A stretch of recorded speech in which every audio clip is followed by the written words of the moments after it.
Welcome back. You're watching the Fox Business Network. More trouble for Alexandria Cortez. Her campaign now accused of illegally funneling $1 million in donations from an off-balance sheet PAC from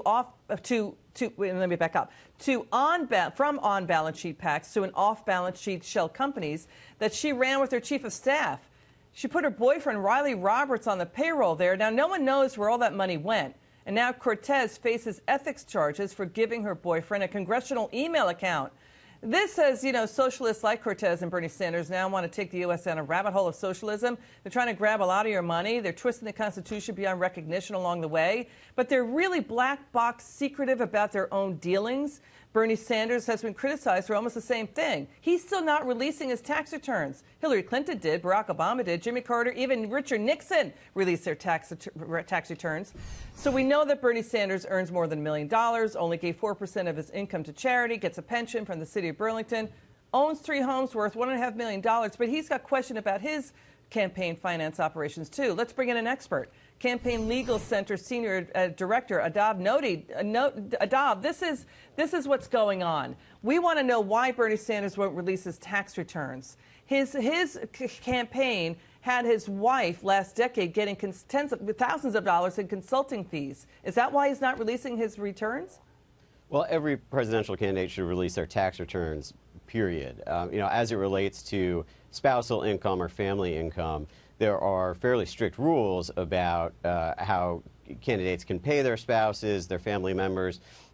It has to be for services actually rendered, and all of that is in service of the greater goal of limiting opportunities for corruption that can come through family members of candidates. The black box operation that Bernie Sanders had used for his prior campaigns involved a media ad spend literally out of a clapboard house in a suburb in Virginia. His stepdaughter, Karina Driscoll, got about $65,000 over a 5-year period. She and Bernie Sanders' wife, this is for so-called consulting. Same thing with the Ocasio-Cortez operation. Thousands of dollars paid out in consulting out of these black box shell companies. What's going on here? Well, if you operate a PAC, a political action committee, a group that's dedicated to trying to get people elected to office, you have to publicly disclose how you spend all of your funds, and that's an important law. That law gives voters and journalists and watchdog groups and law enforcement agents the opportunities to follow the money as it goes through our campaign finance system.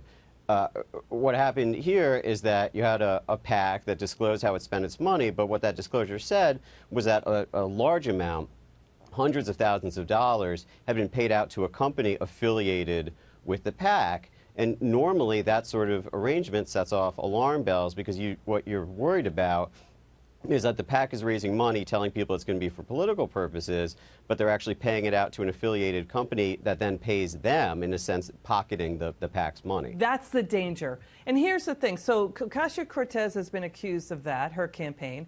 And the people involved in the Bernie Sanders campaign also accused of virtually the same thing last decade.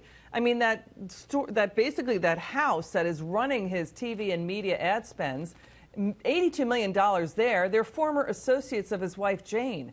And Jane was getting, again, tens of thousands of dollars in commissions on these ad buys. So it felt like, again, that Bernie Sanders' wife, that there was self-dealing involved there. Same with Ocasio-Cortez's boyfriend being put on the payroll of that shell company. Well, like I said, there are rules about, and they're fairly strict, about how a PAC or a campaign can pay family members of the candidate to prevent the opportunities for corruption that arise from that. And it would behoove candidates to be particularly transparent when it comes to payments made to family members. Is the Federal Election Commission going to step in here on Cortez? And if Bernie Sanders does it again, will it step in there? Again, he's not releasing his tax returns. The question is, it feels like he's hiding something. Well, the FEC doesn't have jurisdiction over tax returns, right? But as to the campaign finance matters, the problem is that the FEC is a completely dysfunctional and broken agency. It doesn't enforce the law, even in the most clear-cut of cases. In borderline cases, the FEC is essentially non-functional. So I would not hold my breath waiting for FEC action in any particular campaign finance Meanwhile, violation. all along the way, all these peculiar things are coming up. We talked already. I want to talk to you about this, how 2 years ago, Jane and Bernie Sanders formed a new nonprofit. It's called the Sanders Institute, raised $500,000. They have nothing to show for it, no accomplishments. The families associated with this nonprofit. Your take on that? Right. Well, it's particularly dangerous for nonprofits, 501c3 or 501c4 organizations to be closely aligned with candidates. There are huge opportunities for corruption there because, unlike campaigns, nonprofit organizations aren't subject to contribution limits. So you could give $1 million if you were trying to curry favor with a candidate, give $1 million to their nonprofit and engage in some serious corruption that way. The laws about coordination between nonprofits and campaigns are very weak. They need to be strengthened significantly to prevent the money from essentially bleeding over from the nonprofit side to the campaign side. Adav Noti, one of the country's top experts on campaign finance. Thank you so much, sir, for coming on.